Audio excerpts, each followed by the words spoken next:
समय से भारत और इजराइल के बीच रिश्ते बहुत अच्छे रहे हैं। देश में सत्ता बदलने के बाद जब से मोदी सत्ता में आए हैं, तब से नरेंद्र मोदी ने दूसरे देशों के साथ रिश्तों पर विशेष ध्यान दिया है, जिसका नतीजा सरकार के सामने आने लगा है। और अब दुनिया के लगभग सभी देश भारत की तरफ बाहें फैलाए खड़े हैं। और बात अगर इजराइल की करें तो पिछले कुछ समय से इजराइल लगातार भारत का आतंकवाद और लगभग सभी मुद्दों पर समर्थन करता रहा है। इस कड़ी में एक और कामयाबी जुड़ गई है, जब भारत और इजराइल के बीच मध्यम रेंज की सतह से हवा में मार करने वाली MRSAM मिसाइल बनाने का समझौता हुआ है। 17,000 करोड़ के इस सौदे को भारत सरकार ने मंजूरी दे दी है। इन मिसाइलों का इस्तेमाल भारतीय थल सेना करेगी। रक्षा अनुसंधान और विकास संगठन DRDO और इजराइल एयरक्राफ्ट इंडस्ट्री IAI मिलकर इस परियोजना पर काम करेंगे।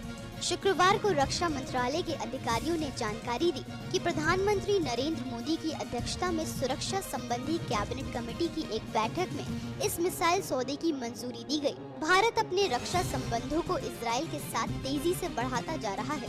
MRSAM मिसाइल नौसेना में पहले से इस्तेमाल हो रही सतह से हवा में मार करने वाली लंबी दूरी की मिसाइल LRSAM का ही छोटा वर्जन है। थल सेना के लिए बनाई जाने वाली इस नई मिसाइल की मारक क्षमता 70 किलोमीटर तक की होगी। 17,000 करोड़ के इस सौदे में 40 फायरिंग इकाइयां लगाने के साथ ही करीब 200 मिसाइलें तैयार की जाएंगी। इस सौदे को मंजूरी तब दी गई है जब दोनों देश अपने कूटनीतिक रिश्तों में 25वीं सालगिरह वर्ष 2017 में मना रहे हैं। इसी उपलक्ष्य में प्रधानमंत्री नरेंद्र मोदी को साल के आखिर में इजराइल की यात्रा पर जाना है। पिछले साल नवंबर में इजराइल राष्ट्रपति रेविन रिवलिन भारत दौरे पर आए थे।